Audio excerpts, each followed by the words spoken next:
So my skeptical mind, and that's just who I am, my skeptical mind goes to, well, yeah, of course, you've got this guy over here that's logical and reasonable, and you got this guy over here that's wearing a tinfoil hat. Of course the tinfoil hat guy's going to see a lot of stuff, right? He's like imagining it, or he's watched one too many sci-fi movies. But it's used to help us frame hypotheses for UFO propulsion, power, stealth, weaponry. Everything that we experience is very positive. Sometimes the field of ufology has a short memory span. We didn't know anything about the $22 million back then. We just kind of thought, well, this is, and I think that was the reason why they were looking for military-type people, because in the military, you work with whatever you got, no matter what the situation is, and you just kind of adapt and overcome.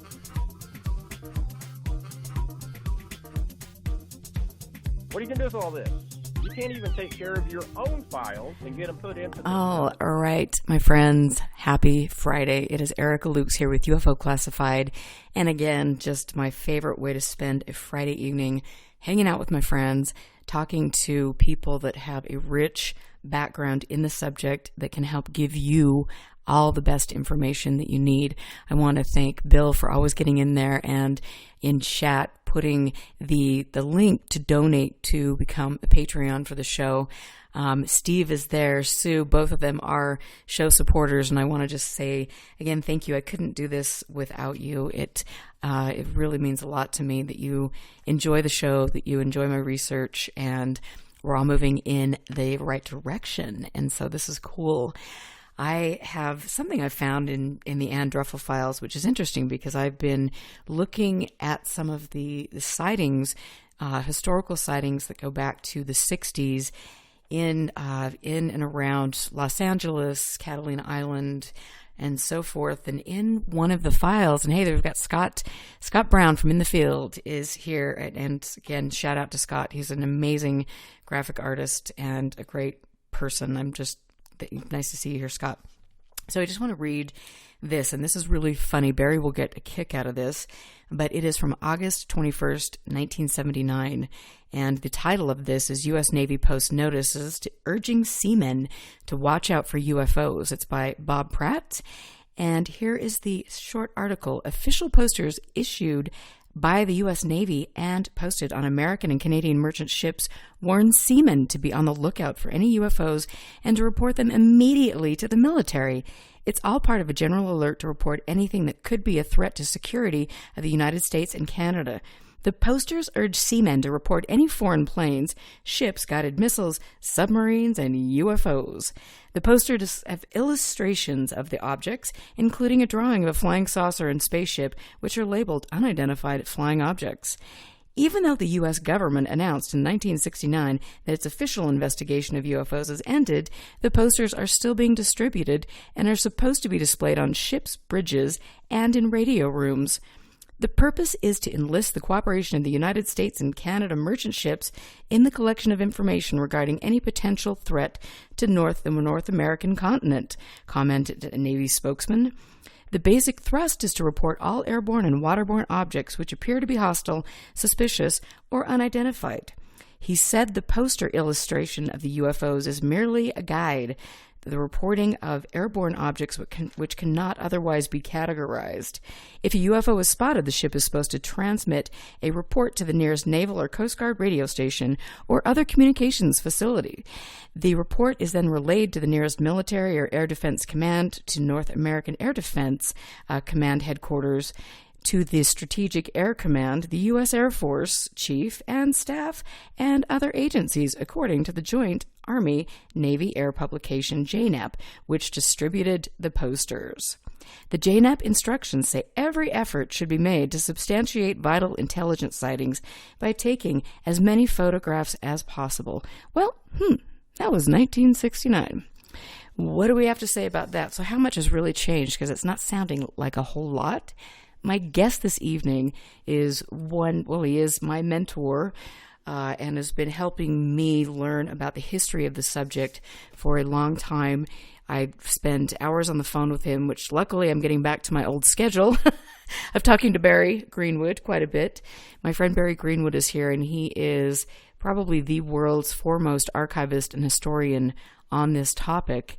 He is also the co-author of Clear Intent, which is a great book all of you should get. So, Barry, welcome to the show. What's happening? Thank you. There are many foremost authorities out there, not just one. There are a lot of guys that are up on their game. There are, but I will say that you hold a special spot.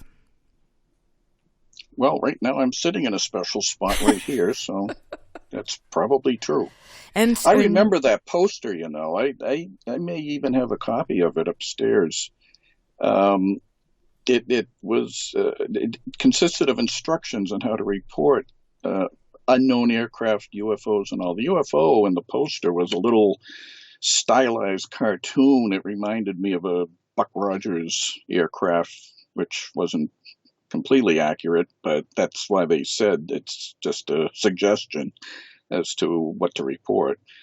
But yeah, that poster's been in the field for a long time. I don't know if it's there anymore, but it was at one time. Oh, I would love to see it if you can find it. I know you've got so much, at your place and things, and that would be really cool to see. Well, it seems like we're in the throes of a return to the good old days with recent news events about the Navy being involved in UFO reports. This astonishes me. It just absolutely floors me that things have changed so much from when I remember the government being involved in the subject. Back then it was the Air Force. Now the Air Force doesn't want to have any part of this.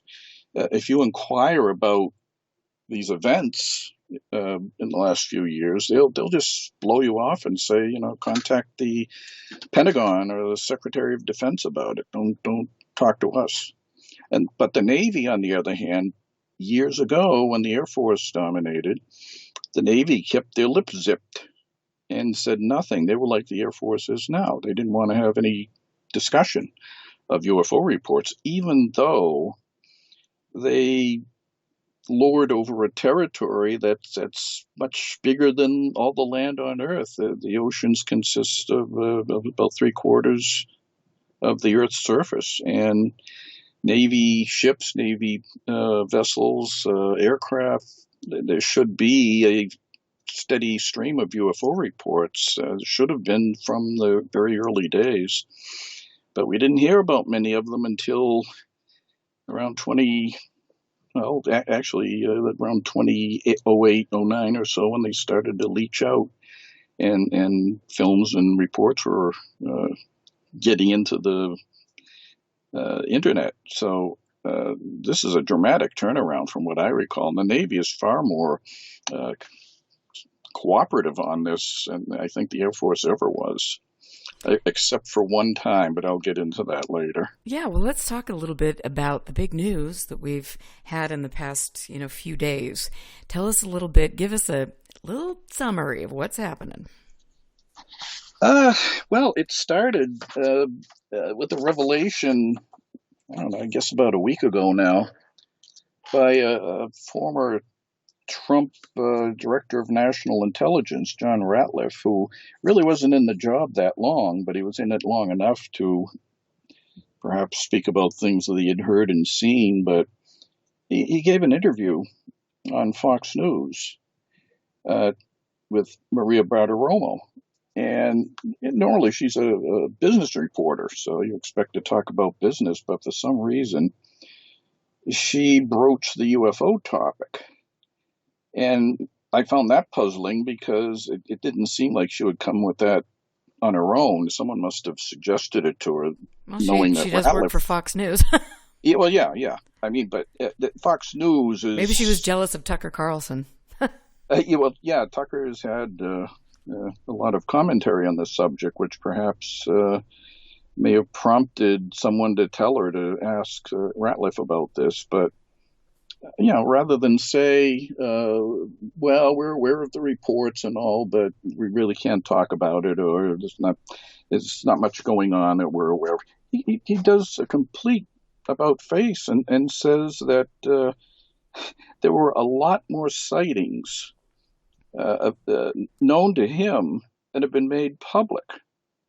And he continued, and this really caught my attention. Said some of those were declassified, and I think you can infer that the Navy videos, the ones that have been released in the last few years, are part of that. And he said that Navy, Air Force pilots were involved. Although I think the Air Force probably cringed when they heard him say that, because that's going to invite people filing FOIA requests with the Air Force now, and they don't really want to talk about it. But the other thing he said was objects picked up by satellite imagery that engage in actions that are difficult to explain. And my eyes popped when I saw him talking about that, because when I did Clear Intent, we touched on the fact that NORAD had been involved in collecting UFO reports in the 70s and probably earlier, but we were only able to access NORAD files that came through the Freedom of Information Act. So we, meaning myself, Larry Fawcett, Robert Todd, Robert Hastings, and others, would regularly file FOIA requests.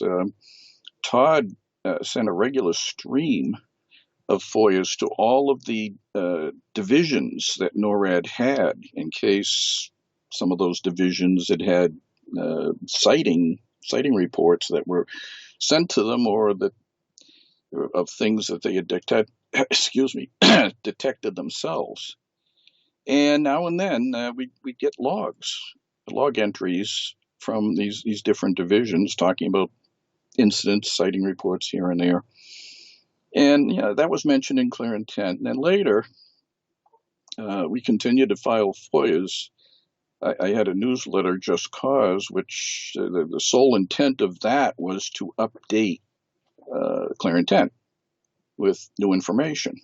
You can't crank a book out every month or so you have to have some other means by which to keep things up to date and correct matters too. Sometimes you get information early on that would have to be corrected. But anyway, one of the things that I pursued was trying to determine if there are any radar networks that were picking up objects on the Earth, in space, besides NORAD. And the Navy had a setup called the Naval Space Surveillance. And I heard stories about sighting reports coming by way of that. So I had contacted the Navy. Bob Todd pursued it as well. And I asked them point blank, are you intercepting, detecting any sort of unknown aircraft with the radar network?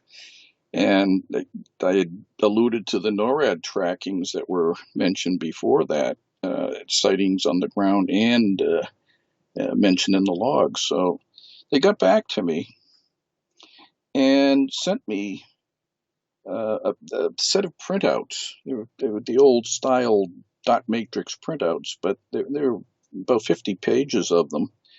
And it was a 3-month swath of detections of what they regarded as uncorrelated observations, meaning unknowns. They didn't know what they were.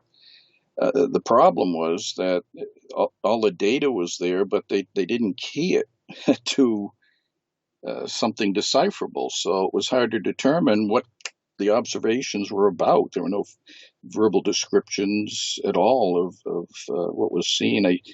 I think some of it could be broken down into latitude and longitude, but the rest of it was just gobbledygook for the average person. So I used that to speculate. What if we had a sighting on the ground somewhere, and that we could get a hold of information from radar detection in space, NORAD, NASA, whoever would do it, that they picked up something in that exact spot where a UFO sighting had occurred. You would have spectacular information about not only the ground observation, but where that object might have gone off to, if it was something related to space. But they just weren't going to offer up that kind of data because, as Todd learned, they had something on the order of 10 million uncorrelated observations in NORAD, and they wanted him to pay a sum of $250,000 for it, which none of us could do. Wow. So they did admit that they had these unknown trackings, but we just couldn't make that linkage that we wanted to make, and it seems now that linkage might be there simply from that comment that Ratliff made. Who is a Trump loyalist, right? A Trump loyalist, yeah, and Trump wasn't openly into UFOs. He had commented on it a few times, but they were just very superficial remarks and all. I doubt if he really looked into it, but his other people probably would have seen more information, more specific things. And Ratliff is saying, well, satellite observations of unknowns, really? Well, you think we're going to see that, though? Stuff, Well, but I don't. I doubt if you're going to see that. There's supposed to be a report coming out in the summer by the Senate Intelligence Committee, which was tasked late last year, with looking into UAPs, UAVs, whatever new term you want to call UFOs now. And the intent was to gather up whatever agencies had on the subject and issue a summary report on it to address the apparent seriousness of what's come out through the Navy.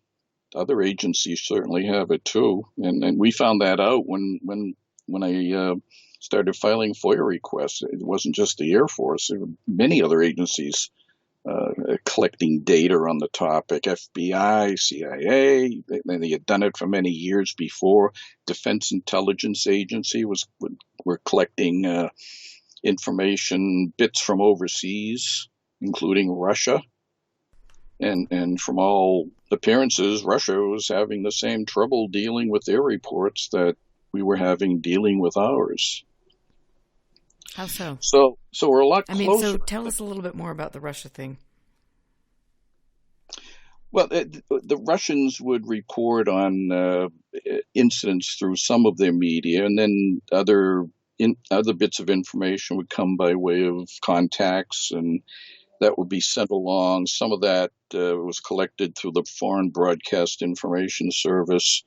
The military incidents were collected, civilian reports. Some of that managed to get into the press, especially in 1989, when you may recall the series of incidents which included, oddly enough, humanoid reports like we have over here. Whether they were credible, I don't know, but that's what was coming out through their media and through their sources. So, and since that time, many Russians have discussed how the topic is taken very seriously over there. When I was at Kufos working on file digitization of their cases, several boxes were stacked on top of the file cabinets, and they were periodicals. And I was surprised when I opened one of them. It was chock-a-block full of magazines and publications from Russia. Now, they were in Russian, but there were many of them. I think there was one Russian periodical that somewhere over 300 issues had come out. So they had been publishing all of this for a very long time. And I only wish I could have scan them, but I didn't have the time to do that bulk there. So they're there. They're still in the hands of CUFOS. But we have a lot of our own sources now, and we've accumulated a lot of what's come out of Russia, and it's very similar to what you hear here: radar, ground sightings, multiple witnesses, humanoids, close encounters of the second kind, which are physical objects, physical evidence of encounters. So it's worldwide. So I mean, who, let's talk about the media in Russia. I mean, who what isn't that used maybe as a propaganda? Oh, certainly. Yeah. I mean, you approach monitoring what they do with that in mind, but there was an underground there that tried to deal with the subject seriously and try to get to the bottom of media reports that may or may not have been on target. I recall one individual back in, the early 80s maybe. He was a professor who he had sent out postcards all over the world to people. I received them, people I knew received them, and he continuously solicited information from the West on UFOs. So he could see, in his words, what was really going on, rather than what they were hearing through his own sources over there. And who was it? Really trust it. Who was it? The individual? Mm-hmm. I haven't been in touch with him for years. I'm trying to remember. Valery Sanarov. Okay. He'd been pretty active for a number of years doing this very thing. And he had a very curious way of soliciting information. Apparently, the press, the post office in Russia had a habit of rifling people's mail. Aha, big surprise there. And whenever magazines or books were mailed over there, often they would just simply disappear and never get to the destination. And Sanarov had a way of getting around that.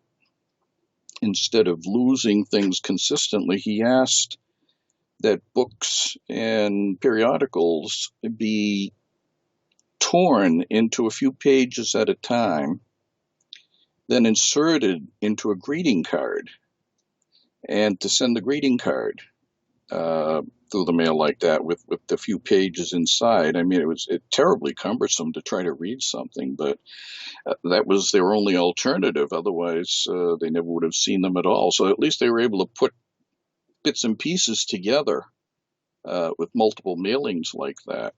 But I couldn't do that because, number one, to send a book, if you send a book a few pages at a time, you'd be doing that for years just with one book. But I have a phobia about destroying books myself, so I didn't want to do that. So I declined as far as books go, but I would send him things regularly. I don't know what happened to it. He never really reported back on what he was doing over there with that information. I imagine it was circulating through their underground as forbidden information that you have to keep away from the authorities. So, but that was in the late 70s, early 80s. And did you ever get the impression that he was, perhaps working for intelligence, or? Well, he may have been. I don't know. I have no way to tell, but I think intelligence could have been more above board doing that. They could simply send someone right over to the U.S. and collect periodicals and go back to Russia if they wanted to see them.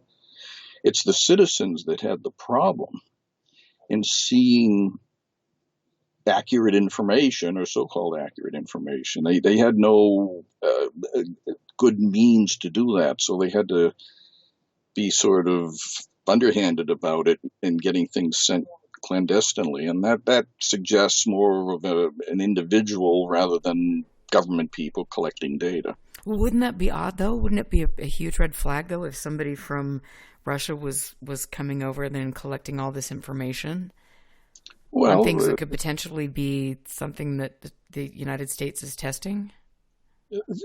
there's nothing to stop them from collecting UFO reports, books and magazines. Those are all out in the newsstands. A Russian could come over and buy that and not really raise a hackle about it.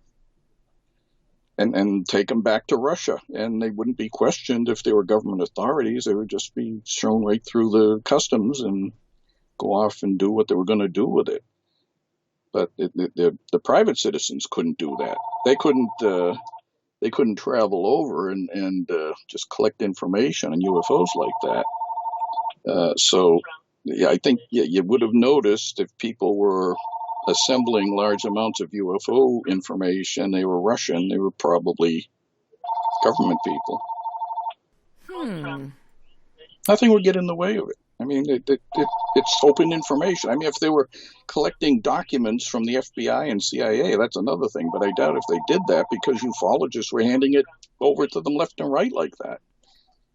Every time a FOIA release would come out, it would be plastered all over the place. Anyone could see it. So it was no real problem to get it. I don't know. I mean, maybe it's just my mindset. You just always have to wonder. Yeah, I mean, I had no issue with sending things over like that because they were on the record. There's nothing secretive about it. It's just this individual wanted to see tear sheets from Time or Newsweek or some such publication, and then he wanted paperback books, not so much hardcover, but he wanted the paperback books diced up. And those were much easier to send because they were small and the paper was pulpy and light, and they were out there. There was nothing odd about it. So, but he couldn't get them from where he was. So he wanted to read the stories in them by getting them the way he wanted them in the greeting cards. And where was he? Do you know specifically? Offhand, he was in Central Russia, but I have to get the cards out again and see where it was. It was so long ago. It was like 40 years ago. Wow. I haven't heard from him since then. How fascinating. See, this is the kind of stuff that I love. I mean, those little stories that most people don't hear about because they're too busy looking at, I don't know, the latest, whatever it is.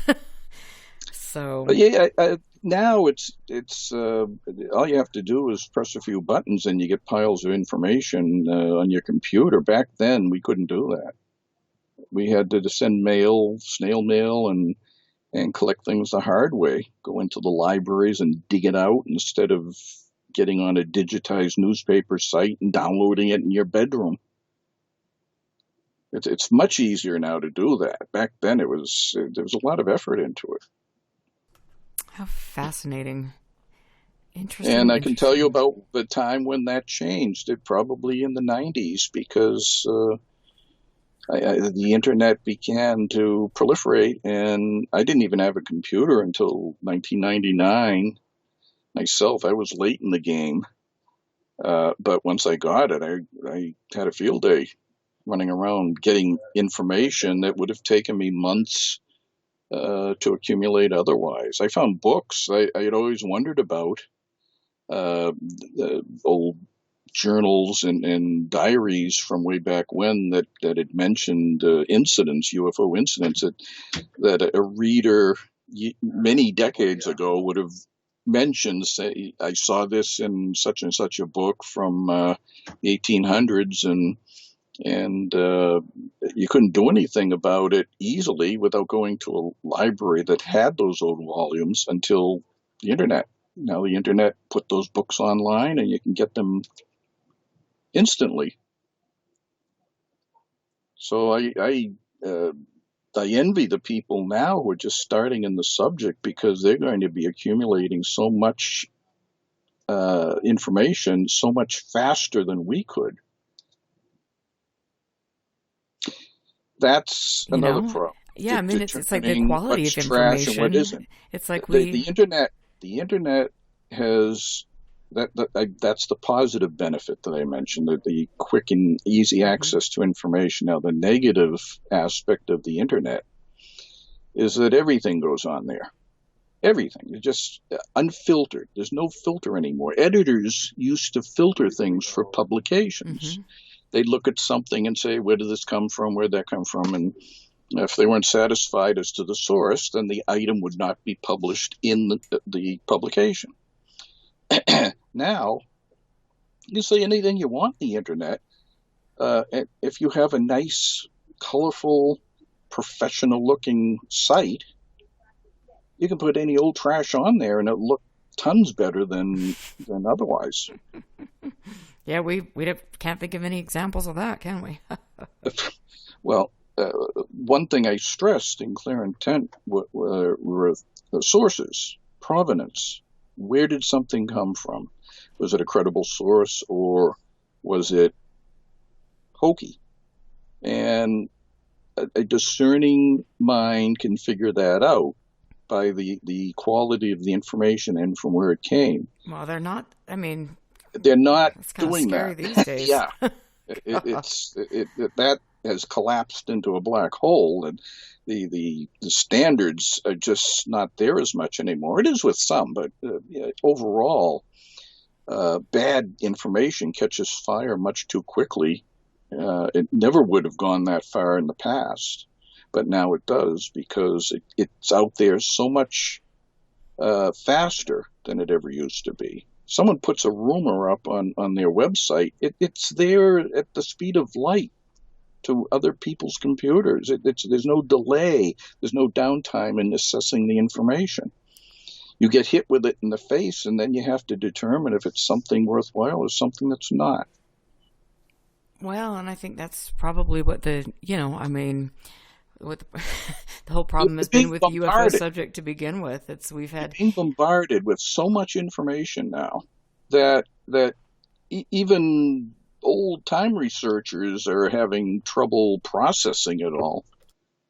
We had the advantage of assessing it over decades, whereas now you can accumulate tens of thousands of pages in a matter of days or weeks. And you have to absorb all that. You can testify to that.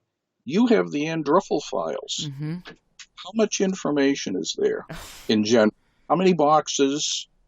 How much would you say is in that mass? Oh, my Lord. I mean, there were, 70 boxes? 70 boxes full of bankers' boxes, I presume, or similar. Yes, full of correspondence from everybody who's anybody in the subject. And it hasn't. Yeah, it's amazing. She accumulated that since the 60s up to the time of her passing. You picked it up as one big lump, all at once. All that 50 years worth of information. Suddenly, it's in your lap in a matter of days. Now, it took her that long to absorb that information. Does that mean that you're going to have to sit down and spend the next 50 years absorbing all that? No, I mean, and that's the great thing. It's like you learn from other people. You learn, and it's for me to have to go through Anne's things and some of the other things that I have in the archives. It's the puzzle pieces start coming together. When did you first become involved in the subject? Well, I mean, my gosh. In a public way. Oh, yeah. Probably 2013, 14? But you had an interest in it prior to that time for many years, I'm sure. Since I was a little kid, yep. Yeah. But you've been in it publicly since 2013, which means that before that time, you didn't really mingle in the subject outside of the books and periodical reading. Right. You didn't go to conventions that much, or group meetings. Local organizations would get together and they'd go out on sky watches or investigations. You didn't have that. So a ton of the people who are mentioned in the Andruffel files, for example, are folks you never met. and you don't know much about them. So you have to sit down with all of that and start absorbing all of that. But you can't just depend on that. You need someone to sort of guide you through it all, to add information to what's there, because what's there isn't necessarily the complete picture on any of those stories. Absolutely. Yeah, so it's going to be a matter of not only reading those, but doing a lot of human excuse me, I've had hay fever lately and I'm choked up. Oh no. You have to network with people. Yeah, absolutely. And that's why you're one of my dear friends. Well, one of the many reasons. So many others. There's a lot of people out there who date back years, and that input is absolutely vital. Absolutely. Because you'll be chasing your tail if you don't do it. No, and I mean, it's, and it's like you always have to understand where a person's coming from, and it is interesting to watch, to read kind of Anne's growth process. I mean, she was always very, dogged in her approach, and I mean, she was relentless. And, it is interesting to read, some of these correspondence and things with Kehoe and other people, in the subject, and you just step back as an observer, and then you take it at face value, and then you do other research to find out, to put the other pieces of the puzzle together. It's just fascinating. I love it, just like you. It practically takes a lifetime to learn everything that you need to know about events and all. I'll give you another example of that. Are you familiar with Carol Lombard? Mm-hmm. Mm-hmm. She was an old-time actress. Yes. Yep. Blonde. Mainly, yeah, beautiful girl. She married to Clark Gable. Does anyone know Clark Gable? Well, she was married to him, and so but she was known for light comedies, basically, from the late 20s.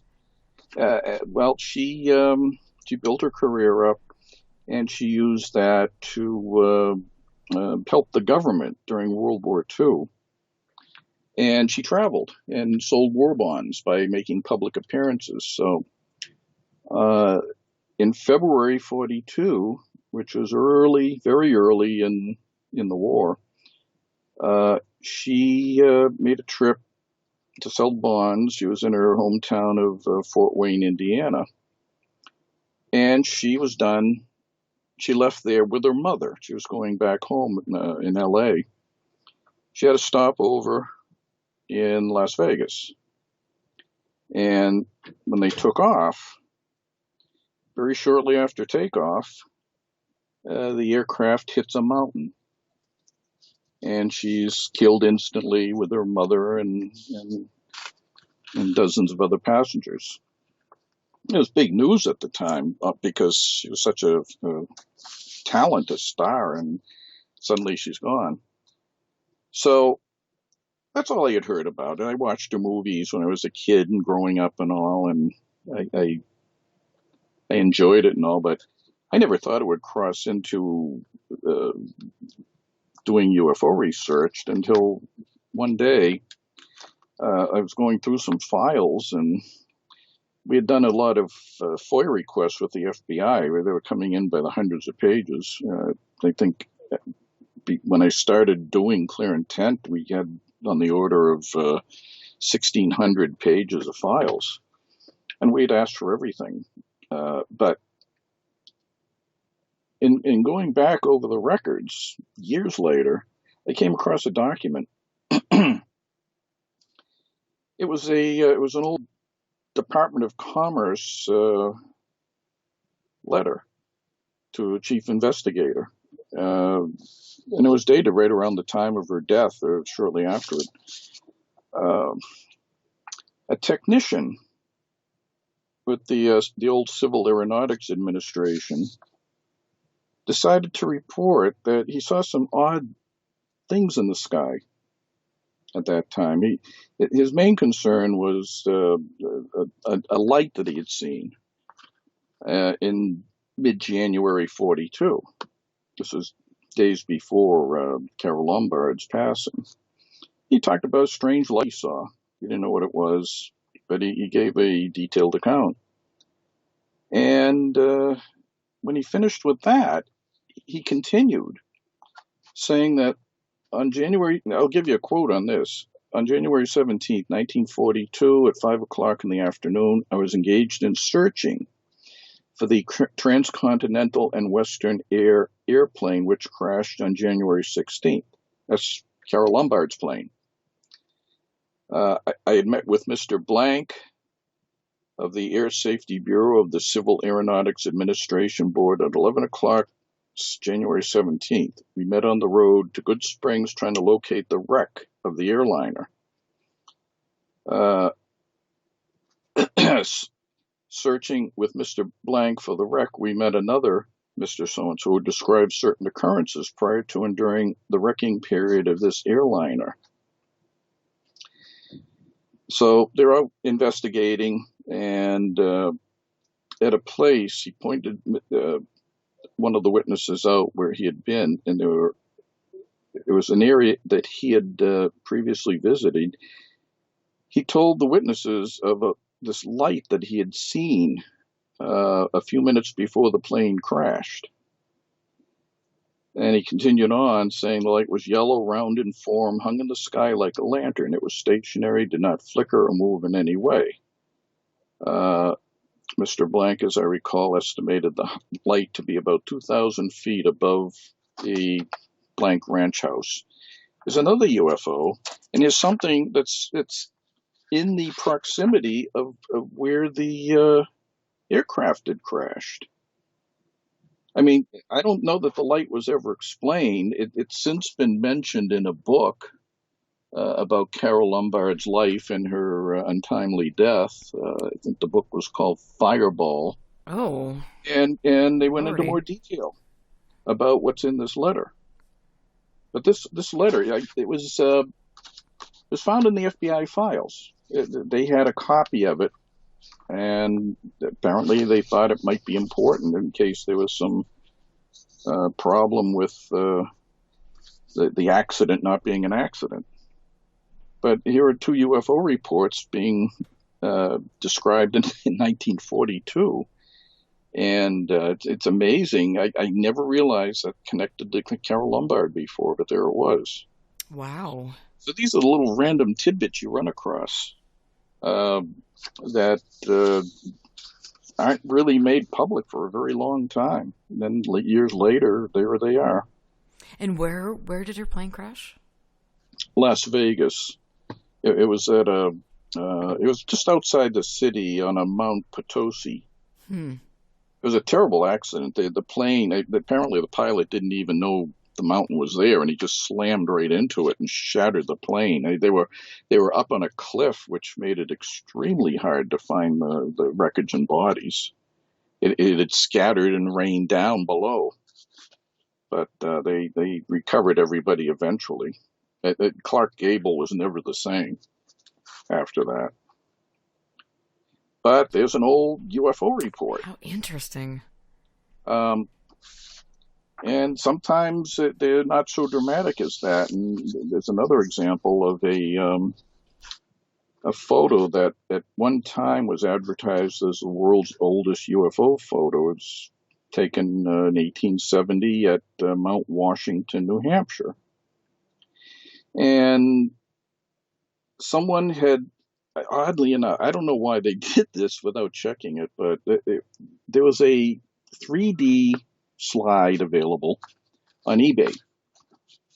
eBay's full of these 3D slides, but this one in particular showed an image that the seller, whoever he was or she was, had chosen to advertise as the world's oldest UFO image. And it showed what looked like a cloud in the sky. Someone was on the mountain taking a photograph, and it looked like a billowing cloud, and this cigar-shaped dark object in front of the cloud. It looked like one of these old George Adamski type motherships. So it was being sold. and they wanted, I think the final price on it was $500. Someone bought it, and I'm pretty sure, if I'm not mistaken, it was Sam Sherman, who was a media guy in New York, and he had previously sold some old Blue Book, Project Blue Book tapes of sighting at Edwards Air Force Base in 1965. It was a very long series of sightings that were recorded at Edwards in the tower. So he sold those, but he had a history on the subject. So he got this, and he thought he had a gold mine. So he talks about it, and I'm looking at it and saying, it's something awful familiar about this. So I'm trying to remember, and then it hit me, and I was full not to act on it, but I went to a collectible show in Boston, and they had everything. They had old books and magazines and artifacts and so on, and some of the dealers there sold 3D slides. They were the old hard cardboard Victorian slides. You remember seeing people with these viewers they held on a stick, and they'd look into them. Yep. You put these cards in, and the cards had two images, but the images were slightly different, so that when you use them in the viewer, you could see 3 dimensions. And I love those things, and I had a habit of searching them out and trying to get the best images. I was able to see the best images without a viewer because there's a way you can cross your eyes and you can see 3D without a viewer. But a lot of people can't do that. So I would judge which ones were great and which ones weren't, and ignore the bad ones. They were about $5 a pop, I think. One of them I looked at, it hit me. I remembered seeing it. It was this slide that was advertised as a UFO. But I don't remember seeing it as a UFO because I used the crossed eye technique to see the 3D, and it looked to me like it was something sticking out of a snow pile. Oh, that's Now, interesting. Mount Washington, when you're up on Mount Washington, the snow piles can be blown into weird shapes, designs. They're very odd looking. They can appear like a cloud for all intents and purposes. And apparently someone up on the mountain they were impressed with the view. It looked like you were looking out over clouds rather than up at them because you was high up. And they stuck, I don't know what it was, a stick or a cigar or something in the snow mound, and took a picture of it. Maybe for scale, I don't know. But that's the photo that went out, and that's what ufologists had interpreted as the world's oldest UFO photo. And I tried to explain it later when I had seen the pictures circulating through the UFO community, particularly with James Mosley. He had mentioned it. And I told him the story about how I saw the slide, and it was not what they were saying it was and all. But that's an example how things can catch fire and take off when they should in no way do so. So that's the downside of what can happen on the internet. So somebody clearly does not know that you're doing a show. Either they know or they forgot. I don't know. I told people not to do that, and they do it. So, dear.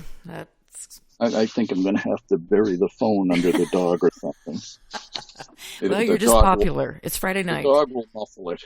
People want to talk UFOs, so. Yeah. So, and since I deal with old reports, I think almost more than I do modern reports. This Navy business of recent times just attracted my attention, but normally I don't pursue modern day reports. It's just too much to dig out from way back when. But, well, and I want to definitely talk about that, and we'll do that after we get back from break. But I had a couple people in chat kind of ask me, about, how close was what happened to Carol Lombard and the Battle of LA sightings. Well, Carol Lombard passed on, January 16th. which was the day before the sighting I described. So that was Battle of LA was February 25th. So it was more than a month before that. And let's just a little bit before we go to break, let's talk about the Battle of LA. I mean, give us a brief rundown for people who don't know what that is, because there are younger people that are listening, and then give us your thoughts on what happened. Yeah, I mean, a colleague, Dave Mauler, knows a good deal more about it. He spent a lot of time and lecturing on the story and writing it up and all. So, but I did get a jump on him on that by quite a few years. That was one of the first things I pursued when I started filing FOIA requests in the late 70s, and I had heard about it. I read an article. It was in an old pulp magazine in the mid 60s. They had a habit of doing UFO reports off and on, but they mentioned this Battle of Los Angeles. And that intrigued me. What was going on then about UFOs that came about years before the topic became official. So I used the information in that article and started filing FOIA requests, mainly with the National Archives. I didn't expect the Air Force or the usual entities to have that story on hand. The National Archives would, because it was a World War II account. And I simply wanted anything mentioning the Battle of LA and the circumstances around it, and especially the outcome. So they responded, and they had done a fair amount of research to dig some of this information out. They sent me some old unit histories of some of the units involved with this story. And to put it in a nutshell, the Battle of Los Angeles happened overnight when gun batteries and people down below had spotted what they thought might have been enemy aircraft flying over the city, these lights. And immediately, with the war going the way it was that early on, everybody had a hair trigger, and they started firing. Anti-aircraft guns started blasting away in the middle of the night, and caused a lot of havoc because whatever goes up must come down, and a lot of those shells actually came down in the city and caused a lot of damage, but nothing seemed to have been hit by the anti-aircraft fire. Whatever was being spotted was sporadic, and there were no reports of any downings or destruction of enemy aircraft. There didn't seem to be any really in the area at all. And it got into the newspapers the next day, and everybody was in a panic because they thought the Japanese had learned to bomb LA, and they had done that to a very small extent on the coast, where Jap submarines were firing shells at facilities. One oil facility was attacked. So that's frightened people. And when this incident occurred over LA, it was big news. It was all over the country. But it resulted in really nothing beyond the damage caused by our own shells. That's where the story pretty much ended. But getting back to the archives, we were able to uncover unit histories and some of the anti-aircraft unit reports on how many shells they fired from where, and it's obvious the whole thing was taken very seriously. But again, there were no reports of conclusions on it. It just happened, and whatever it was or whatever they were went away. And that was the end of it. There's a famous photo circulating showing lights in the sky and searchlights from LA going up, beaming up after these lights. But I don't think those were UFOs at all, or aircraft. I think they were reflections from the searchlights. And, right. And I think you've seen that before with there's a photo also from 1952 where you see lights over the White House. Yes. And those are supposed to be what flew over the White House, but no way. There's not a chance. Those were reflections from lights on the ground, lens flares. And they appeared to gather around the dome of the Capitol. It looked great, but there's no reality to it at all. And I think, if I'm not mistaken, Dave Marler has that original photo. I spoke in New Mexico at a lecture, and I got to go, visit him and see the archives. And from my recollection, I think he knew that you and I were friends, and so I arranged for you two to talk to each other and kind of exchange information and stuff. And it's all coming back to me now. Interesting. Yeah. He's done impressive work on some of the older stories. That Battle of L.A. and then Farmington, New Mexico was another one in 1950. He was well placed to look into that one. That involved hundreds of objects being seen in the sky during the pitch of the 1950 UFO wave in the U.S. During the spring of that year. So he's quite adept at what he does, and he has a lot of good information on the Battle of L.A. So he'd be another person to ask about. That would be interesting. I need to reach out to him. I know he's super busy, but I'd love to get him on the show and find out about his new, all the new stuff that's taking place and things. And we're gonna take a break, so you can go grab some water, go call your friend back. Yeah. You're just so in demand. What can I say? Well, I don't. More likely, it's a telemarketer.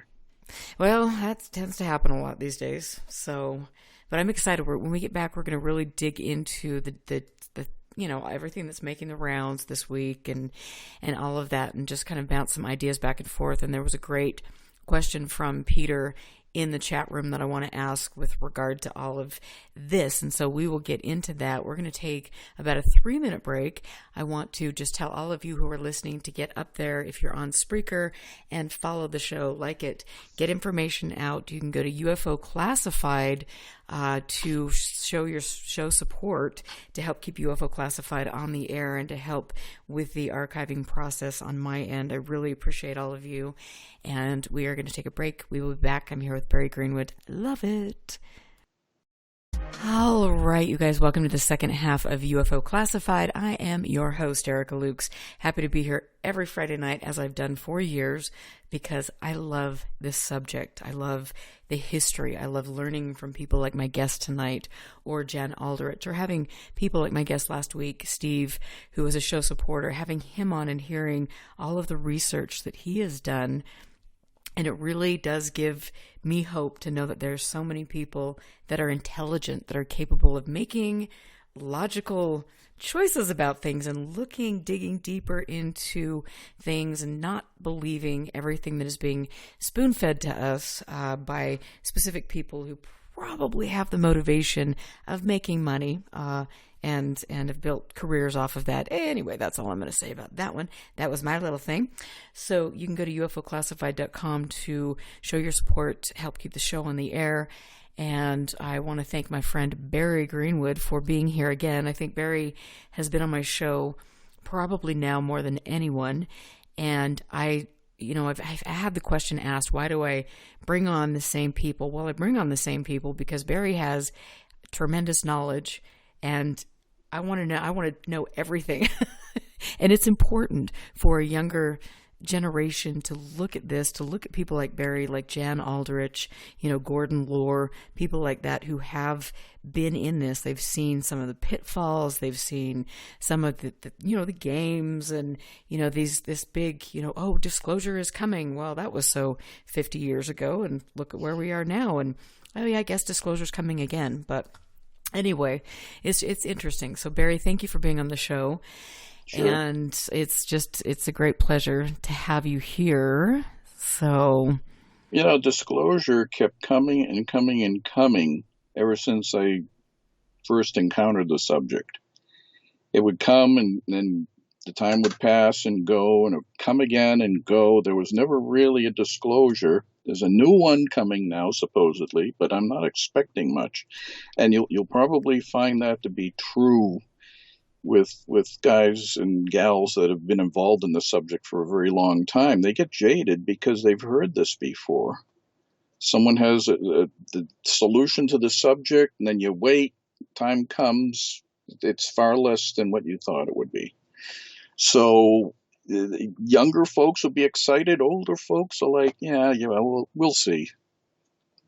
Well, yeah, when you've been through this over and over again, it's just a new way to package the same stuff, and I don't know. And like, why would we even care or believe, like, if we had disclosure from the government? I mean, I don't know. It's not there was an example. There was one in 1977, I remember. It was a big promise that something was going to occur regarding UFOs. It was very significant. There was a lot of promise to it, and it was reported not in a UFO pulp or a tabloid newspaper, but it was in the U.S. News and World Report, which was a rather eminent publication at the time. It was one of the top news magazines out there, and it had a lot of credibility. And they had a column which reported tidbits of information coming out. And I recall this one saying that there were going to be unsettling disclosures about UFOs before the end of the year. And that's pretty much all it said. But given the source, it implied that there was quite a bit of significance to it. So the time came, the year went by, we really didn't hear anything big. And we just went on to other matters, and they forgot about it. There were more disclosures that were predicted and flopped on their faces. But I was thinking about this one recently because it kind of segued into something that I had written about a while back on the Roswell incident. And I never made the connection at the time. I was discussing Roswell, but I had a notion that of how Roswell evolved over the years. There are basically two aspects to it. And I'm sure I've mentioned this before, but I'll just summarize it quickly. There was the original Roswell, which happened in 1947. And that story was pretty much toast about a day and a half after it broke in the news. It never went much further after. It was reported originally on July 8th as some flying saucer records being recovered. July 9th said, well, it wasn't as big a deal as they thought, but it was in all the newspapers, so everybody was aware of a Roswell incident of some kind, but they were told it was a weather balloon. And then on July 10th, it was out of the news cycle altogether. And that's the way it stayed until around 1977. Now that's where U.S. News and World Report thing comes in. Unsettling disclosures coming, and they were going to be revealed before the end of the month. Well, after I thought about it, I remembered that there was a second aspect to Roswell, too, aside from the original story. That never went very far and stayed as a hoax story for decades. And that was the new and improved or refreshed Roswell from the late 70s on, meaning the Bill Moore, Charles Berlitz book, Stanton Friedman becoming involved in it, witnesses surfacing left and right from that point on. Yeah. And I always thought back because I had a clipping service at the time.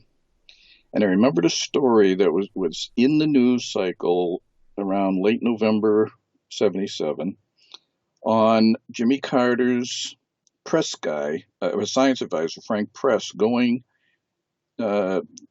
announcing that they were going to look into UFOs. They were going to ask around about having it investigated because Carter was very interested in the subject, as a lot of us know now.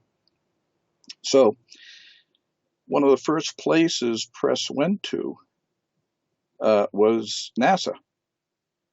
It makes sense. I mean, NASA deals with space matters, and if there's spaceships out there, NASA should know about it. And he asked NASA about opening a new UFO inquiry. And NASA was cool to the idea. They didn't want to do it, but they did say publicly, and it was in a lot of newspapers across the country, that if bodies or artifacts would surface verifying crashed UFOs, then they would launch a multi-million-dollar investigation into flying saucers. So it didn't take long after that news broke. I think Stan Friedman found Jesse Marcel January, February 1978. It's just a matter of weeks after that NASA story had been published. And that kicked the ball into gear, where Marcel tells his story, he gets in the news, he gets in the papers, more people come out, more people. I think the last I had heard, there was something like 200 witnesses who had surfaced after that NASA story had appeared about bodies and artifacts. Prior to that time, Roswell was really not a big deal. It was a nothing story. It was thought to be a balloon, and not very mysterious. Len Stringfield had given a lecture about crash discs. He was well known at the time to be collecting information about any reports like that. Right? Wasn't he a schoolmate to? Was it Kehoe? Schoolmate? I'm not sure. He certainly worked for Kehoe as far as trying to get information to NICAP, but he functioned before NICAP, but he became connected to NICAP afterwards, and a lot of good information came out of Stringfield during the 50s and 60s. But in the 70s, he became interested in crash saucers, and he wanted to know if there was anything to that. He collected dozens of stories, different kinds of stories about crash discs. But Roswell was not a big one. There were bigger stories that Len had in terms of detail than the Roswell affair. But it was only any of them ever been verified? Have any of the stories that Len put forward? No, of course not. I mean, if they were verified, there wouldn't be a mystery anymore. So then he was inserting things into the narrative. Len was pumping a lot of stories that people were telling into the mainstream information flow, but Roswell wasn't a big one. It was like a minor thing, and it only became major after the NASA inquiry, or the so-called inquiry they were going to do, assuming they got what they wanted. And that's when it took off. And that I never made that connection with the U.S. News and World Report before, but that seems to be exactly what they were talking about. That NASA was going to get involved, and maybe they were hoping they would, but it never actually took off.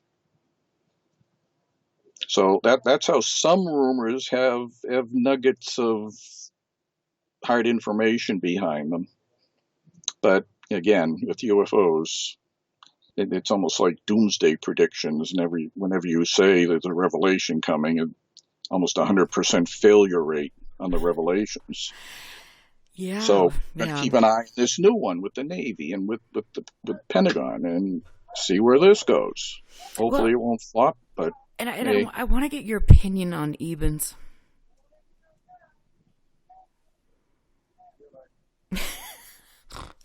Are you there? Hello? Yeah, no, can you hear me? Yeah. Okay, I just wanted to get your opinion on Ebens. Oh, Ebens? Yeah, sorry. I just can't help myself sometimes. Are you talking about extraterrestrial biological entities? Mm-hmm. I don't know. I know nothing about them. I mean, I never met one. What? They're part of the UFO media out there, but I never ran into stories like that. I thought it was possible in filing document requests over the years that we might run into a crash disk story or two if they were real, but we never did, including Roswell. There was one FBI document, which I think is the only official piece of paper that mentions Roswell at all, and that was part of the balloon narrative. That debris was found, and it was the sticks and rubber, and that was originally reported in the newspapers at that time. But we until the late 90s or so, when the Air Force decided to renew Roswell inquiries because of popular demand, they really hadn't been involved in the subject. They issued a couple of reports, one on the search for information about a crash itself, and then later on about the bodies, a much more detailed report. And they predictably just dismissed it. Said there's nothing extraterrestrial about it at all. But that those two documents serve as the only official pieces of paperwork since that FBI report in 1947. And then so you've got, I mean, if you looked over the years from the late 40s, 50s, 60s, and you look, specifically at the people involved, and then where potentially the narrative changes or things are added to the narrative to shape popular belief. I mean, is it? What do you think about that? There's always, there are always attempts to shape popular belief. I'm working on a report with a Spanish researcher, Vicente Juan Ballester Olmos. Oh, great. Well, yeah, psychosocial ufology, right? But this report is legitimate because we're collecting first photographs of flying discs from old newspapers and publications, but then after that, any photographic depiction of a flying disc, meaning things that were planted by people on someone's lawn, rigged up with wires and lights and all, the hoax objects, things that weren't hoax objects, but they look like discs.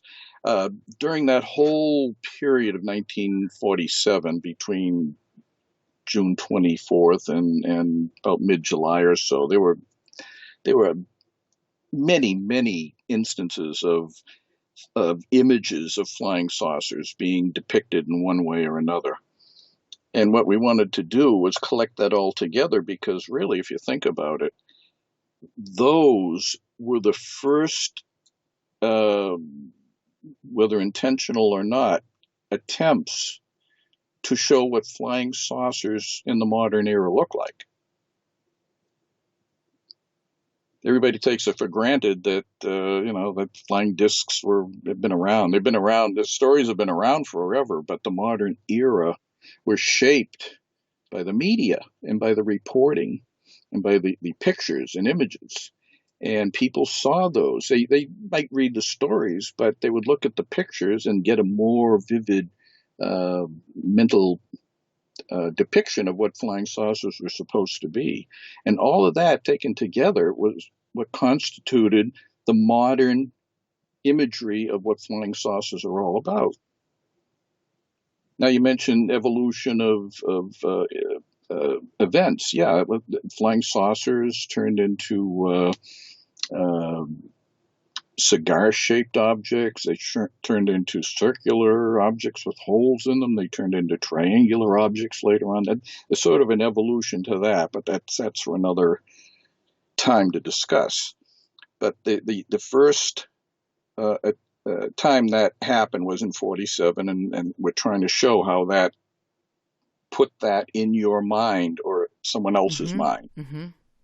And it's going to be quite interesting.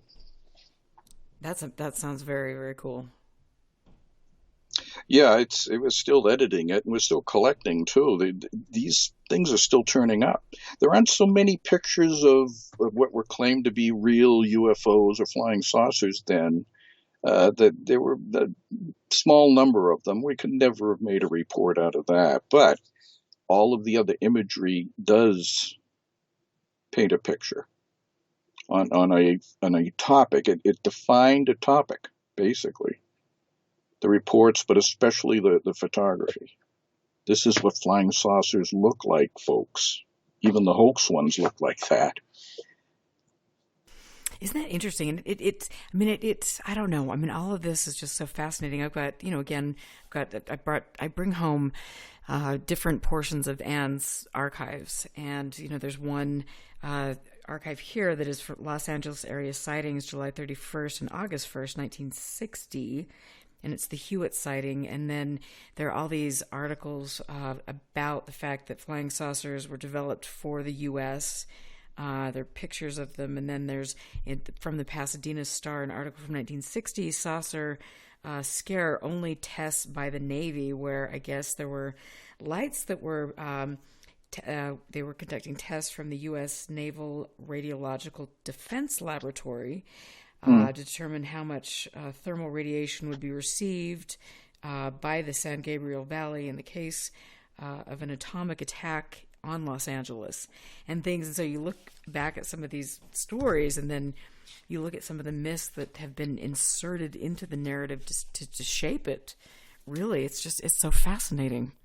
Yeah. I think another event that sort of defined people's imagery of what flying saucers, not necessarily what they look like, but what they were here for, was in the late 50s. I ran across some reporting on how there was great concern by the government that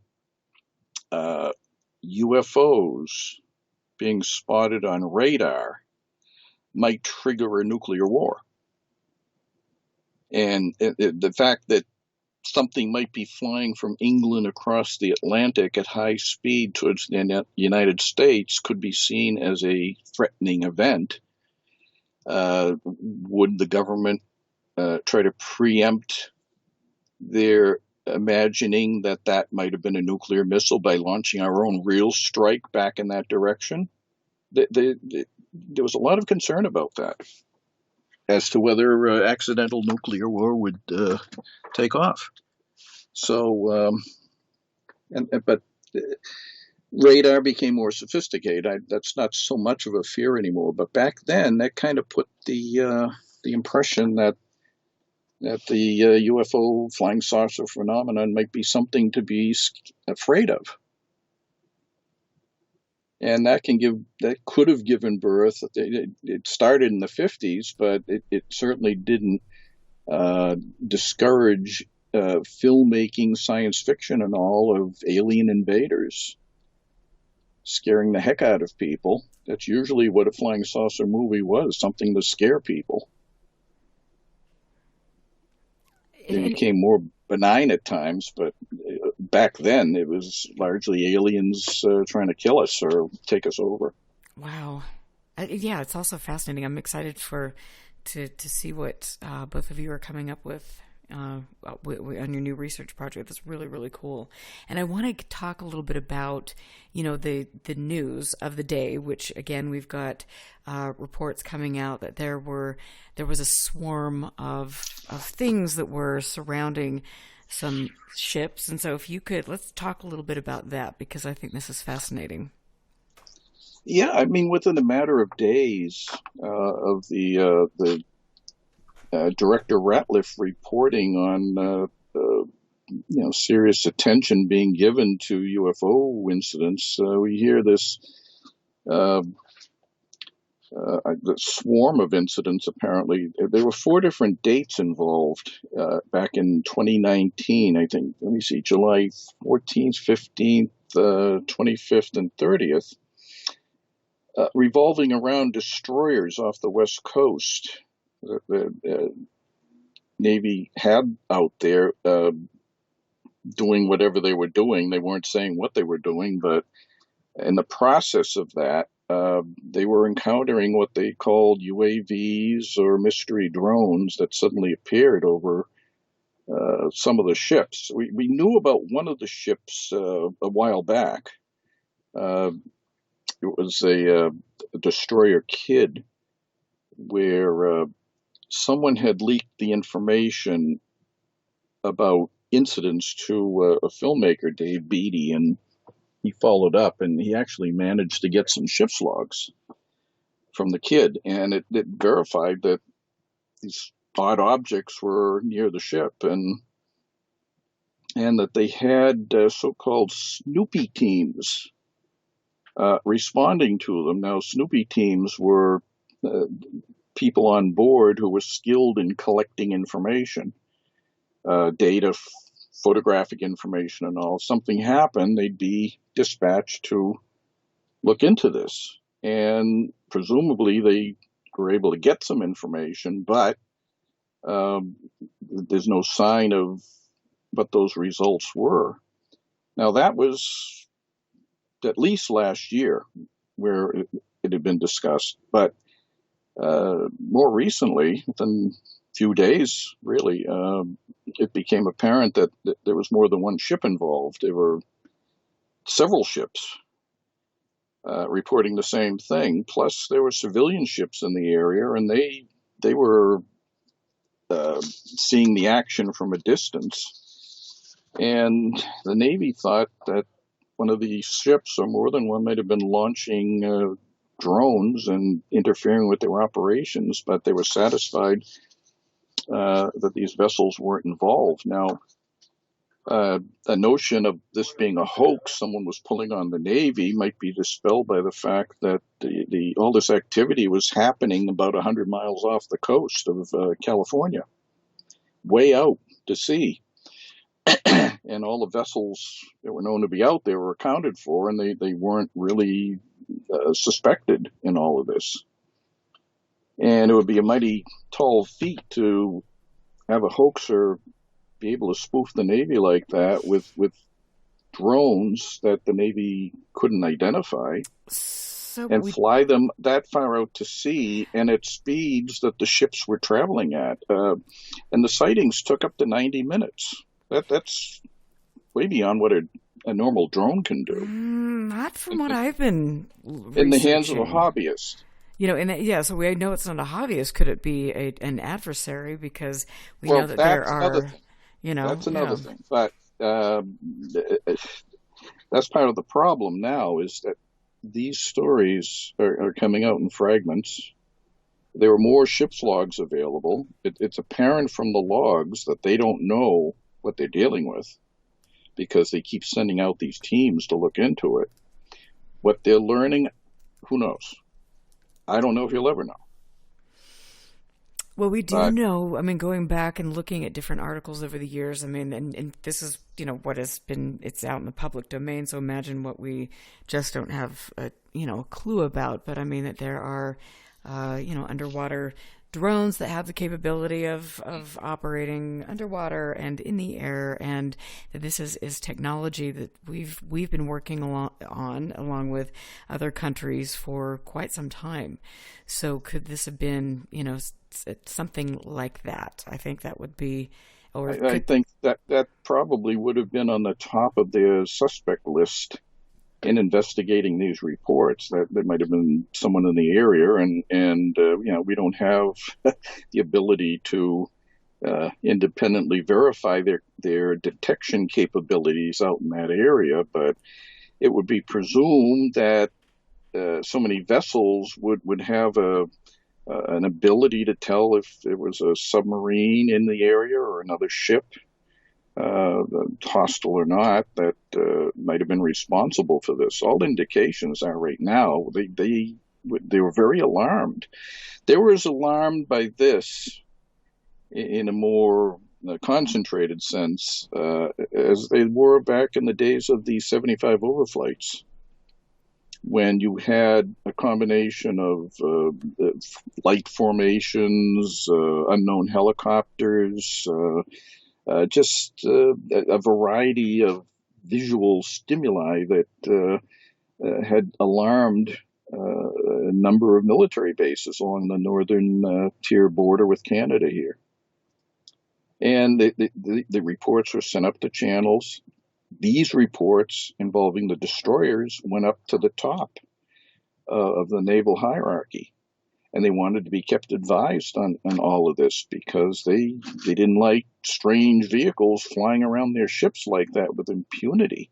And as I mentioned, this was 4 different days where this happened. It wasn't just an isolated incident.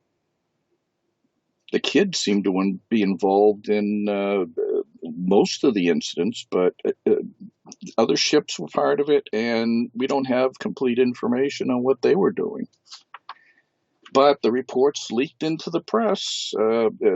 Oddly enough, the way we know about the bigger scope of these destroyer incidents was because of FOIA requests. FOIA requests were filed for ship's logs. In the past, we couldn't get ship's logs. They were classified. They didn't want to reveal anything about ship movements or locations and so on, even long after the fact. They wouldn't let us see any of that. In this case, logs are released in the hundreds of pages. That astonishes me. And not all the logs had information about this. Only a small portion of each log had reference to these incidents. But they were officially in the ship's logs. And that's different from what we experienced before.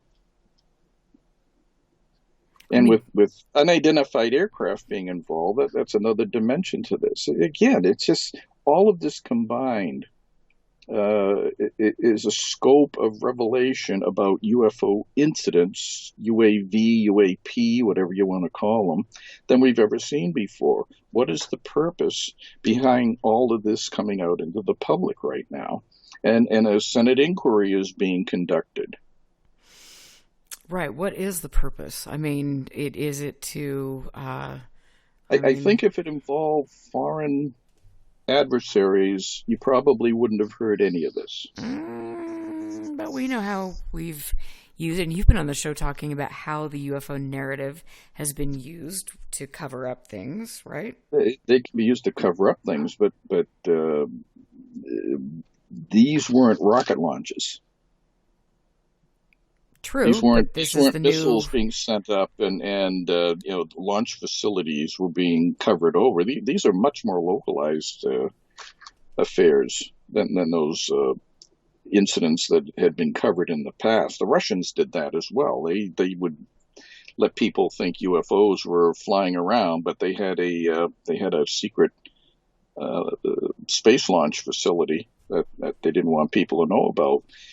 The giveaway on the launch facility being there was that the rockets being launched were seen over a wide area, and they had characteristic ways of behaving. They would appear in the sky as a tongue of flame turning into a globe, and then the globe could spiral. And you would see a spiral effect going off. Then the light show would stop, and you'd see a single light move off. That's, if you go on YouTube, you'll see that over and over and over again, that people photograph rockets. But those became evident. These are like right over the ships. Yeah, not out in space. This is technology, though, that we have been working on for quite some time, though. I mean, and this is, I've spent the afternoon just researching some of this, and I found countless article after article about foreign spy targets, underwater drone fleet. Military Spook says that's from October 27th, 2011. I mean, there are Navy will test swarming underwater drones in summer exercise, 2018. I mean, there are all sorts of different things when you go out there and look where you could say, okay, this very well could be something that could be attributed to either some sort of test that we were doing or something that an adversary would be doing. And again, the UFO narrative is such a great cover story. Yeah, well, I should add that these incidents were generally in the same area as the Tic Tac incidents of the past. And those date back to, what, 2004?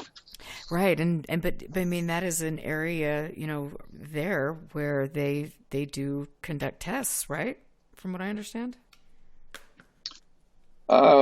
Testing on what? Testing on all sorts of things. I mean, let me just pull up some stuff here really quickly. Oh, my goodness. Hang on. Okay, fill us in on a little story while I'm pulling this up, because I've looked up so much Well, stuff. I'm just curious if the possibility that these were just tests by our military or someone else's military. Would you be thinking that the guys involved in the Tic Tac stories were part of the cover-up? I would think that would be something that maybe perhaps people were, maybe at the higher levels. Well, no, I'm talking about the people who actually photographed and had narrative accounts or watched on radar these events taking place. You would suggest that they weren't telling the truth? I don't know if they were, but maybe they weren't informed of what was going on. Well, you have the photos, the films, or even the radar. Yeah. Like I said, I've found scores of articles of different types of tests that they've been conducting and different things in that area. You've got the whole area, which has long been a testing area for lots of different things. So, well, I don't know. This is a developing situation. Apparently, the story's probably a couple of years old it's almost a couple of years old by now. But it's generating an awful lot of public buzz that maybe the government never wanted on UFO reports or UAVs or UAPs to begin with. It's drawing a tremendous amount of attention to it, where all they had to do was say, well, no, we don't have any information on this. Those stories are rumors, and that's the end of it. That's what they did in the 50s. Especially are there 1952. different factions, though, that might have a vested interest in steering a narrative in a certain direction for money? I'll give you an example. When I started hearing these stories, it reminded me a great deal of 1952. Mm-hmm. Not so much in the military developments behind the scenes, but in the public aspect of how flying saucer reports were being presented. And back then, prior to the spring of 1952, whenever a UFO story would appear, someone sees a flying disc somewhere, if it's high profile, either Project Blue Book or Project Grudger would respond fairly quickly and say, well, we don't know that there's anything to this, and our statistics show that there aren't that many unknown reports in all of this. Most of them can be explained away, the usual spiel that you would get. But in 52, Ed Ruppelt took the bull by the horns with Project Blue Book and decided to upgrade Project Blue Book operations. He tried to make it more smooth, slicker. They subscribed to a clipping service to get more reports coming in rather than just depend upon random mailings from whoever. They would get more information about the subject more conveniently like that. They had their own sources internally within the military. They really tried to make an effort to find out what UFO reports were all about. And as 52 developed from the spring onward, it became evident that something was building. More and more reports were coming in. It was being taken more seriously by the Air Force. And even up until a few days before the end of July of that year, the reports became so numerous and the publicity so apparent that it was almost like a panic situation. Big screaming headlines everywhere. People were all alarmed and upset about Washington being overflown. yet you didn't get that that attack on the news that had happened previously. It almost encouraged reports to be made by the population, and there was also another effect there, that the Air Force was trying to increase participation in the old Ground Observer Corps. That was a group of volunteers coordinated by the government to watch the skies and look for any strange aircraft or possible foreign intrusions, to plug holes in our radar coverage. Radar was still in its infancy. And the Ground Observer Corps was intending to go 24 hours in mid July. They wanted to have as many people out there as possible scanning, looking for any unusual objects. And this was right in the middle of a big UFO flap that was developing. And part of it, I think they wanted to use that to keep an eye on UFO reports as well. And what couldn't have been a better way to get people to go out and volunteer than to encourage flying saucer reports? If you go out some night between 12 and 3 on your shift, you might see some kind of a UFO. And people love that. They volunteered in droves. And that kept up until the end of July, once again, in coordination with the massive upgrade in UFO sightings. But it became so out of control in the press, it was time to put a damper on it. And they did. General Samford was called out to advise the press that this wasn't as big a deal as they thought it might have been, and temperature inversions could explain what happened over Washington, and so on and so forth. And that reduced the number of reports dramatically going into August. But they got what they wanted. They got volunteerism with the Ground Observer Corps, and they were able to upgrade the Blue Book operation by improving the reporting network for the sightings. And that's what this reminds me of. It's almost like they're encouraging people to take this seriously to accomplish a goal. I'm not clear what the goal is, but there seems to be some as yet undetected reason for these being made public, above and beyond, the simple thing of covering up the fact that they had technology, and calling them UFOs kind of makes people not look at it that closely. That people are looking at it far too closely now. They're not turning away from it. But who is people? Is it anybody? The media, the public? Yeah, but the public is just reading this, and then it's just like, okay, there's another story. At the end of the day, 99% of the people in the world don't care about the UFO subject like we do. So again, it's just why not story. Silence all the reports then? Well, why if you're inserting something and making it more, okay, we're just going to put this out there, and then people are, they'll just look at it. You either want to attract or you either want to attract attention to it or you don't. The way you don't want to attract attention to it is just not talk about it. But they're attracting attention to it. But sometimes that is a good tactic. You attract attention to something, and then you put out there a story that it's just those pesky UFOs. Well, then there's this kind of thing that nobody's going to believe it, and so it's just dismissed. It's perfect, in my opinion. But nobody's dismissing it now. But who's nobody? It's far more serious now than it was in the times when they wanted it dismissed by calling them UFOs. Now UFOs are serious. They're not what they were back then. It's not silly season topic. They've become, in the last 3 years, I think, become taken much more seriously than ever before. By who? And that seems to by who? Well, the people reporting it. Well, Tucker Carlson is definitely top on my list. Oh, but that's that's not Fox News. Isn't everything. I'm just kidding. This is getting into mainstream publications.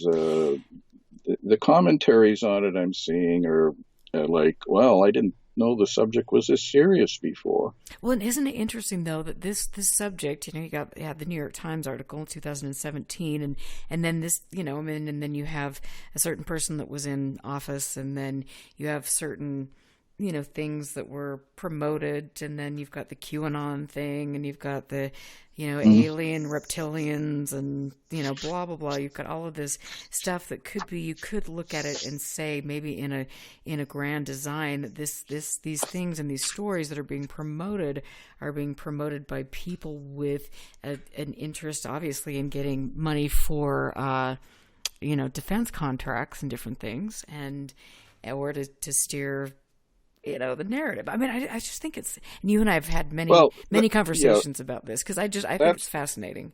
That's why I mentioned, what is the purpose behind this if these are not serious UFO reports. It back in '52, it was to improve the Ground Observer Corps by making people think they were going to see something weird. Right. But people now are being made to think you're going to see something weird again. Because that's because the technology we're trying to condition people that, oh, hey, if you look up, and you see something strange, well, it could be A, B, C, and D, so just don't look up, don't bother. If you get bombarded with so much stuff, you know what I mean? The public are not the ones seeing these things. It's the military guys who are reporting these things. It's not. It's the public is out there saying, "Wow, what's going on here? I'm not seeing any of this." But these are all happening. If you go back to 2004, these are all happening within military areas. But if there was truly a threat, and they really felt that there were extraterrestrials here, and they were coming up, and they were close to these ships. Would we maybe not take it more seriously than just like how? The government's not giving the impression that this is extraterrestrial. That's ufologists out there trying to give that impression. Government's not saying it. And again, it's 1975, as I said, it was similar to that. That was never resolved. I've never seen a final report on 1975 and why all of that happened over 3 weeks. Mm-hmm. That was so interesting. But there were some odd incidents there. And besides even the UFO sightings, I know one air base where people were taking pot shots at B-52s. Bullet holes were found in the aircraft. Wow. All at the same time. Was that some kind of a coordinated terror attack on the United States military back then? We don't have any conclusions about this. But it was all within the same time frame. Oh, interesting. Unknown helicopters. Where did the unknown helicopter that buzzed Loring Air Force Base's nuclear bomb area, what happened to that? It zipped off into Canada and disappeared. Did Canada know it was there? They must have. They have radar the same as we do, but nothing was ever said about that. It just vanished out of the news cycle, and it vanished out of the military cycle too. For years I've been trying to find out if it was a final roundup of that activity. Interesting. And there's been nothing. Wow. As an aside, do you know when the first government investigation of aerial phenomena happened? No. You have a guess? No, just tell me. You don't want to play. No. Nope. Play along a little bit. No. Well, people would think it was the Air Force 1948 Project Sign, the 47 wave. 1898. Well, that was, I looked into that, believe it or not. 1896, 97. That's not the answer, by the way. Okay. But I did look into it. I contacted the William McKinley Presidential Library because he was the president at the time of all of that airship goings on. across the country. It started in California in 1896, but then there was a bit of a lull, and then it blew out all over the place in the spring of 1897, except for New England, oddly enough. That's strange because the airships weren't seen in my area, as I found out when I tried to look for reports. Everywhere else, they were plentiful. Here, they were called Edison electric balloons. And I don't know why the perception was different, but people here reported seeing bright light in the west. And certainly, many of those reports in 1897 were due to Venus, because Venus was very prominent up during the spring. But people saw that, and they reported thinking that this was a signal balloon that Thomas Edison's factory was putting up in an attempt to put in his communications network of lighted balloons across the country. You would be able to signal instantly by seeing these balloons all along a track. And folks thought that they were trying this. They were experimenting, sending up these electrically lit balloons. They were called Edison stars. Reports as far back as the late 1880s. He had heard about them, but he laughed it off, obviously. He was doing no such thing. But that was what was in the public mind at the time. But 1897, no, that wasn't the first government investigation. When I inquired about it, the McKinley Library said they had nothing. They had not a bit of information about airships, meaning either it went to Washington and wasn't taken seriously, or never went to Washington at all. They must have read the newspapers, but there was nothing official. No, the first official government investigation into aerial phenomena was 1814. Now you're going to say, what? 1814? Yeah. We didn't even have airplanes then. Well, what happened, I'll try to keep it tight here because I know the time's running out, but I read a book in Cambridge when I was browsing around for books, famous Cambridge with all the bookstores they used to have. There was a book there on the War of 1812, and I'm fascinated with history, needless to say. So I never would have known. No, yeah, that's a big surprise to everybody. Well, I looked in the index because I always check the indexes to see if there's anything unusual there without having to read the whole book. I was going to buy it if there was something useful. So I ran across this reference. It said blue lights in quotes. And I'm saying, blue lights? Why is that quoted off like that? So I decided to get the book because I didn't have that much on the War of 1812. I took it home and read it, and I found out this story. About late 1813 in New London, Connecticut, there was an American fleet that was bottled up at New London. And there was a British blockade going on at the time. And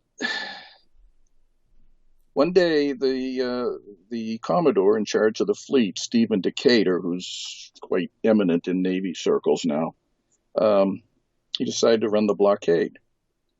But when he tried to run the blockade, strange blue lights appeared on either side of the mouth of the river where he was going to exit. And he saw them, and it frightened him because he thought it was some kind of a signal to the British fleet that, hey, they're coming, get ready. So he had to pull back. And needless to say, he was quite angry. He blamed the citizens of New London for being traitors. So he vented in the press at the time, in the news media, such as it could be called, and held back. So he made a second attempt to go out. This time, I think it was a few days or so later. he tried it. The weather was good, and there was a chance to get the squadron to sea. As he's making moves, again, blue lights, both sides on the points of the harbor. He thought, again, oh, those damn New Londoners, they're trying to wreck me. And he pulled back once again. And finally, he just had it. So he decided to go over the authorities in Connecticut and contact Washington. And he sent the specifics and blamed traitors for it and all, but he couldn't account for the blue lights. He had sent search parties out to try to see if they could determine why the lights were happening. And he never found anything. They never found a trace of anything. No fires or flames or filters of blue, whatever, glass, or nothing. And he told Congress about it. So Congress investigates it. And they found that they couldn't explain the blue lights. They didn't know where they came from, who did them. They had people everywhere trying to track it down as to anyone who would run their mouth about it, and they had knowledge of where these blue lights came from. Now, in the context of the early reports I read about that, the blue lights were at the points on either side of the river where they were trying to exit. But what I didn't know was that there was a report in a Vermont newspaper much later than that, which kind of collected the information together, and they discovered that the lights were not on the points, but they were thrown up like rockets. They were in the air and distinctly seen in the air. That wasn't very clear before that. So the blue lights are in the air. So again, Congress had no idea what they were. They told Decatur that, and it apparently just faded into history. But that was the first time Congress investigated unidentified strange aerial lights. But could that be something, I mean, you've got the Marfa lights, you've got the Brown Mountain lights, you've got different things like that. Could that have been something that could potentially be something that would, is it? They were never seen after that. Marfa lights have been around forever, and in this case, you didn't have the possibility of aircraft or automobiles creating the lights. This was 1814, 1813. Who knows? Who knows what they were unidentified. That's all they learned. That's all they learned from Congress. That's all they knew, and they reported back on it that way. And that's just the way it went into history. The blue light affair. They had a term that was later used in politics called blue light federalists. Oh. That was a way to describe, unfaithful people. Oh, I'm surprised I haven't been called that. Huh. Oh, now you might be. Such a long list; it's hard to keep track. Add it to your collection of name calling. Oh God! Oh, could we? That sounds fun. Yeah, why not? Oh well.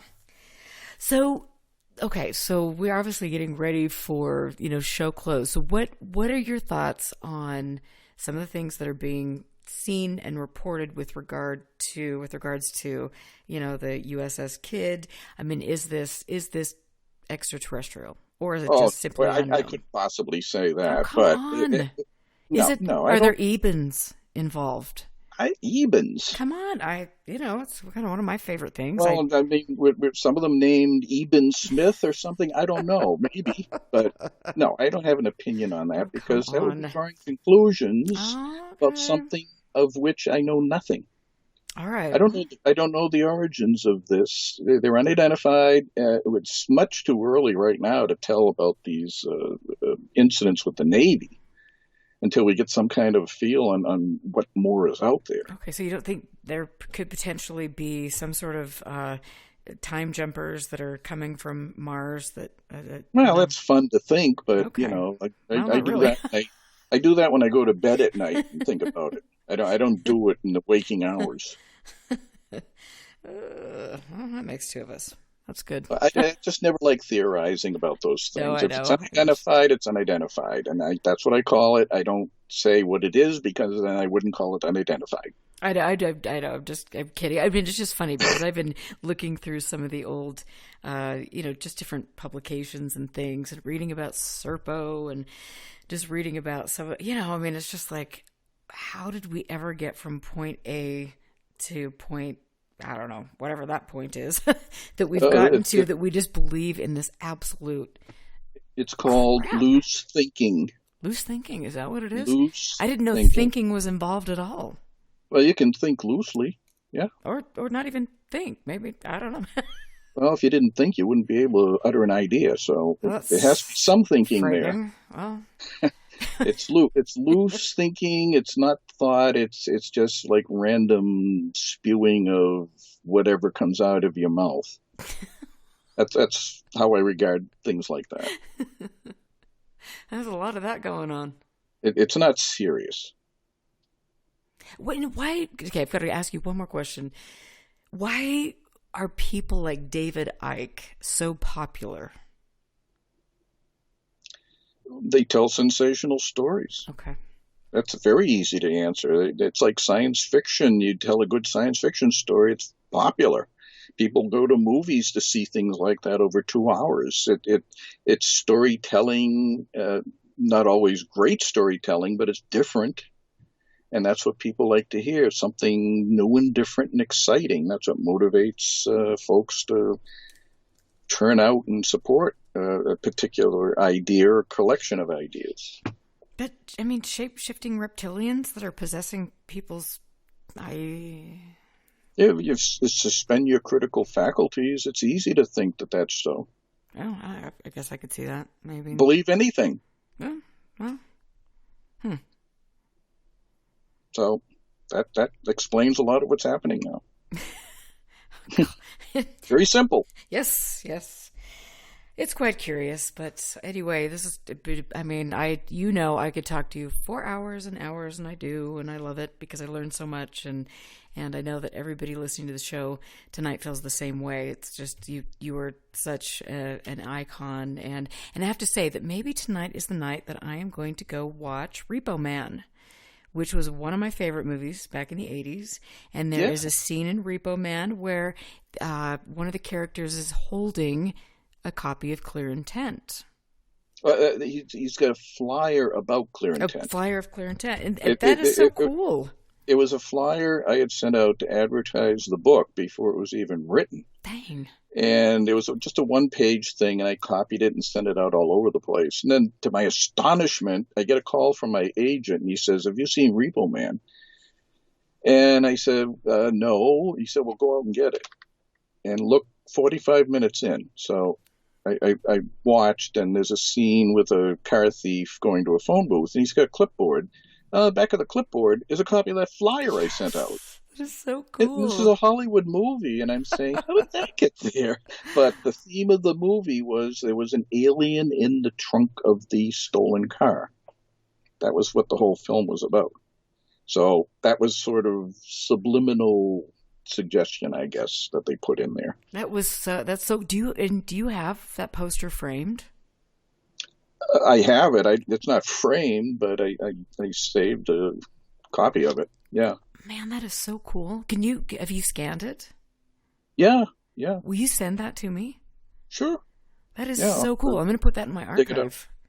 I'll dig it out somewhere. There's a whole story behind it. I never wrote the story up about it. I only told it verbally, oral tradition. But I guess I have to say something to introduce it. That is so cool. Well, you're going to have to come back again and again and again. So that works for me. This has been tons of fun. Thank you. And I want to just say, while you and I were talking, I sent a message to Dave Beatty. And I said, "Hey, Dave, Barry and I are, we brought you up and things." And Dave he was just like, "Barry's my hero." Oh, my. Yeah, so I wanted to let you know that Dave said that, and Dave has agreed to come on the show next week. Oh, good. I know. So Dave Beatty will be on the show next week, and we can talk a little bit more about this, and then, prepare yourself. And one of these days I need to figure out how to get you and Jan or you and Gordon on at the same time. And I want to give everybody an update. Everybody's been a little concerned about Gordon, as we all are. And it is my understanding that he was transferring from the facility he was at to a long-term care facility. And so I will keep you posted. He wasn't feeling in good enough spirits to do an interview, but hopefully once he gets settled, he will do that. And so that is the story on that. We wish him a lot of love. We all love Gordon. So, but thank you, Barry. You rock. Anytime. Well, that's good, because we'll be back on.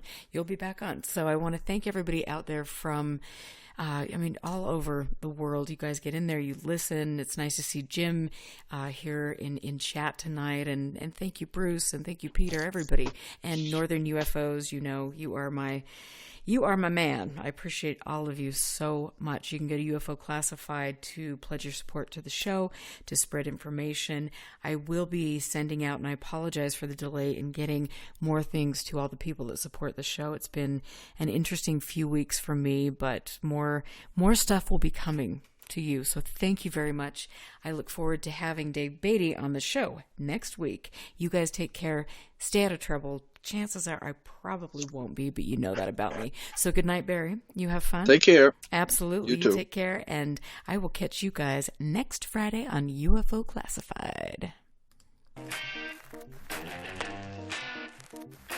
So my skeptical mind, and that's just who I am. My skeptical mind goes to, well, yeah, of course, you've got this guy over here that's logical and reasonable, and you got this guy over here that's wearing a tinfoil hat. Of course the tinfoil hat guy's going to see a lot of stuff, right? He's like imagining it, or he's watched one too many sci-fi movies. But it can be used to help us frame hypotheses for UFO propulsion, power, stealth, weaponry. Everything that we experience is very positive. Sometimes the field of ufology has a short memory span. We didn't know anything about the $22 million back then. We just kind of thought, well, this is, and I think that was the reason why they were looking for military-type people, because in the military, you work with whatever you got, no matter what the situation is. You just kind of adapt and overcome.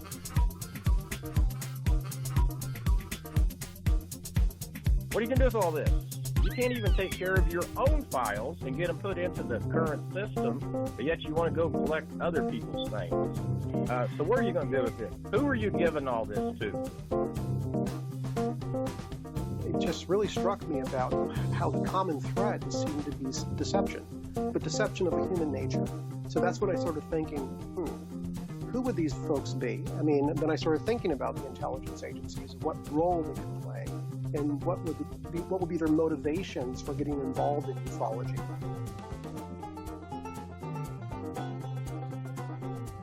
I'm not saying that because the gimbal is not a rotating flying saucer, that means that all the UFOs are false. Not at all. All I'm doing is I'm looking at this one case, these individual cases, and seeing if there's an explanation for those. So try to, if I could ask people out there listening, don't think that I'm trying to attack your entire beliefs about these things.